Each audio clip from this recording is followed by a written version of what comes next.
Sanibona, ngaphambi singene kwivideo namuhla, ngithi angithathe lethuba ngibonge isupport nothando esikhombise lona lingaphezu kokucabanga kwethu. Siyacela niqhubeke nisupporte njalo ngokubuka amavideo ethu, ungakhohlwa ukukhomenta, ushare, ulike. Siyafisa ukuzwa umbono wakho. Sicela ke singene kwivideo namuhla. I spoke to the national chair. He said he's misquoted. And if he's misquoted, he must clarify himself about that misquotation. Because what the media is saying the national chair have said that the youth are lazy and all of that, and that people have got CVs, they must go and find job for themselves. So that matter, comrades, must be clarified. If it is not clarified, it will remain that the national chair have said that young people are lazy. They do not apply for jobs. That's what the media have said. And that matter, comrades, is not a joking matter. It's a serious matter. It must be clarified properly. Comrade Gwede, if he was not properly quoted, he must get to the media in the coming week and clarify himself on that particular matter. If he does not clarify himself, I will issue a statement on behalf of the ANC to reprimand him. Then ngokuba kube nokukhuluma okukhulu mayelana nestatement esashiwo uGwede Mantashe. Asikho isidingo sokuthi ngisifake la, uyasazi wayisho lo yena uGwede Mantashe ukuthi abantu base youth nje South Africa ayufuna umsebenzi, abahambi ofaka ama-CV, kunalokho bahleli balindele ugovernment ukuthi uyena ozobatholela umsebenzi. Wazi wenza umzekelo ngayo ukuthi yena wavele wasuka waya kwaTepa wathola umsebenzi, wasebenza emayini, wathenga imbuzi, wathenga inkomo na yonke into. Ngakho ke iyouth ifuna ishintshe indlela yokwenza. Lokho ke kususa ukukhuluma okukhulu okwehlukene. Njengobuzwa la uMbax ethi ukhulumile noGwede Mantashe, yena uthi he was misquoted. Ngokusho kaGwede Mantashe yena he was misquoted, akayishongo lento kodwa ivideo sizizwele. Yazi kungcono kuthiwa kukhuluma ianalyst ezothi hayi uGwede ubethi manje uzisholo yena. Ngitheke uma ngena ku-X ngazithela phe kwale post le ethi nge-16 kaJanuwari kuyodeliver ama-CV to uGwede Mantashe eParliament. Anginalwazi ukuthi ihlelo ubani kwenzakalani, kodwa kunohlelo olunjalo lelo libona la ku screen sakho. Ngisabheka imininingwane mayelana nepost ngahlangana nevideo yakho uGwede Mantashe ekhuluma nenye indoda mayelana nale statement asenzile.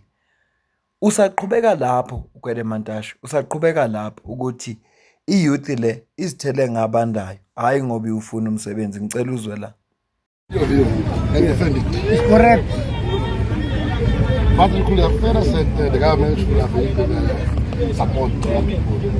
You have not been following my interview. There was a day I dedicated time on PEE.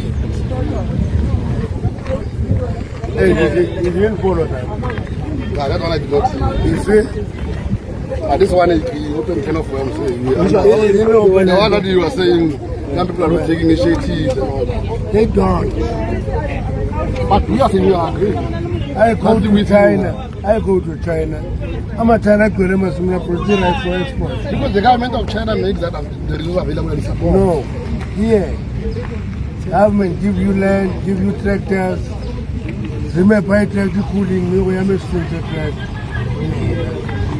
Lo bhuti ombuzayo uthi wena youth is not taking initiative. Uthi they don't. Uqhubeka khona lapho. Uthi they don't. Uze wenza umzekelo ngeChina. Uthi yena ubuye eChina wathola youth busy itshale rice for ukuthi export. Uthi no igovernment yenza ama resources abe available. Uthi uGwede Mantashe ugovernment wala eSouth Africa ukhipha umhlaba awunika abantu, akhipha ama tractor awanika abantu, abanika imbewu. Uthi lawo ma tractor lawo akhulelwe utshani around one. Anisize mina ngiyacela ningilekelele abantu bakithi eSouth Africa. Ubani wakwanika umhlaba ugovernment? ubani okakhishelwa i-tractor akhishelwa government wanikwa ngisho imbewu wangatshala. Ngisizeni bantu bakithi eSouth Africa ngoba kunabantu abalimayo manje. Kunabantu abalimayo manje abanayo funding. Uma kunohlelo olunje lenziwa ugovernment ulenza kuphi? Angiyiphinde le nkulumo kaGwede mhlawumbe awuyizwanga kahle. Initiatives and all that. They don't. But do you think you agree? I go to China. I'm a China Kurema Sumia produce rice for export. Because the government of China makes that the resources available and support. No. Here, government give you land, give you tractors. Remember, buy tractor cooling, we are missing the tractor. Ngiyaqala ukurecord ivideo ngibe nenkinga kanje. Ngoba ngiyazibuza ukuthi kanti lo mhlaba okhishwayo ukhishwa nini? Kuyiphi indawo, kuyiphi province? Unikwa obani? Laba baphinde banikwe nama tractor. Lawo ma tractor namhlanje sekuze kwamila utshana around wona. Akiphi province? Ngisizeni bantu bakithi eSouth Africa. Ningilekelele lento ekhulunywa uGwede la yenza ikhanda lami lime kancane. Uma ugovernment ekhipha umhlaba, akhipha ama-tractor for ukuthi abantu balime, ukhiphe kuyiphi province? Angithi sinama-province awu-9. Yiphi i-province ugovernment ayinikeze? Lakho akwenzile, ngicela onolwazi Nkosi yami angiphe. Singaze simsukele uGwede kanti vele i-youth yase-South Africa yenzi lutho. Uma ngabe lento esho uGwede iyiqiniso, uma nje lento esho uGwede iyiqiniso, kuyobe ukuthi i-youth yase-South Africa yiyona engathathi initiative. Kodwa sizani mina, ngisizeni nje bantu bakithi eSouth Africa ngoba mina ngididekile. Ingesihlasele kakhulu la eSouth Africa ubupha, poverty. Yona nje into esihlasele, and le poverty esihlasele it is man made. Ayenzeki ngephutha. Alikho iphutha ekwenzekeni kwayo. Yonke lento ithiwa structured. Ukuthi ngiyayenqena njalo ukuthi masikhuluma bese sikhomba i-apartheid noma sikhomba uhulumeni lo bandlululo. Kodwa asikwazi ungawukhombi ngoba sikulesimo esikuso ngenxa yawo. Yiba basibeka la. Basiprovidele imfundo ezokwenza ukuthi sibe yilabantu esiyibo. Basibeke endaweni la esohlala khona. Yazibona ngabheka indawo eziningi. Abantu basuswe emhlabeni oright ofertile, bakhiswe ematsheni. Mawudlula umhlaba oright kukhona amaplaza wabo. Kodwa kunenkulumo eshiwo uadvocate uNcuka Ithobi engizwe ibalekile ngicela uzwe la. The crisis we face, you and I face, as children born by poor fathers, is breaking the cycle of poverty. But we face the challenge of breaking the cycle of poverty in imperfect conditions of structural poverty. The question is, what are we going to do about it? We can no longer ask Nelson Mandela to solve it for us. He did his job. He's now gone.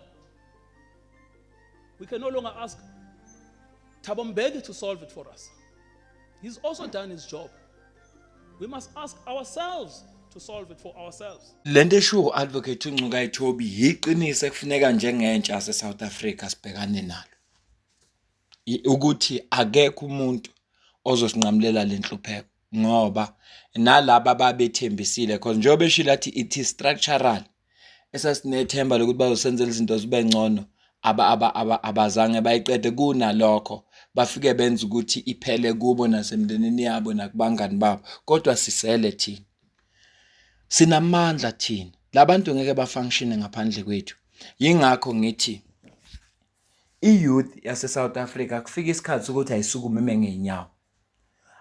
Ugovernment angeke izwe lifunction kahle ngaphandle kwakhe, siyavuma. Kodwa zikhona izinto eseyidinga thina njenge-youth yase-South Africa. Majority, yazi thina masingathiwa nje manje sithatha isinqumo manje sokuthi sivotele i-political party ethize ngoba sifuna isenzele into ethize. Singakwenza lokho futhi lo political party ngaliphathiswa thina nje. So sekufika isikhathi sokuthi asisukume njenge-youth.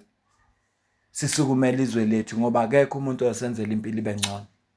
uGwede Mantashe ukhuluma kanje ngoba usuthi. Asibonisisa ke singakanani? Usuthi. Sasingengaka mawubuka amavideo wakhe waqala. Kodwa usuthi. Dala edla imali zabakhokhi bentela. ingakho engasincengile. Thola imali eningi ngabe uminister. Thola nje imali eningi ngabe uminister. So akancinge umuntu. Kodwa ke noma ngisenenkinga yalama tractor akhulume ngawo. Ukuthi kanti uma ugovernment ewakhipha ama tractor aphumela obani? Nalo mhlaba lo government awukhiphayo unikwa obani? Ngelekeleleni engakho ngithe ngelekeleleni ngoba akekho noyedwa umuntu mina engithi ngake ngezwa ke hayi ngimaziyo engake ngezwa nje ukuthi wazi lo muntu wanikwa umhlaba ugovernment wamnika netractor uyalima noma lo muntu wakushiya kanjalo lokho abange sakusebenzisa njengokusho kaGwede Mantashe. Ngicela ukuze uPaula kakho la comment section ngizwe ukuthi wena ubona kanjani lolu daba nje silixoxayo. Ngale kwalokho mina nawe sidibana kwivideo elandelayo. Ngiyabonga kakhulu.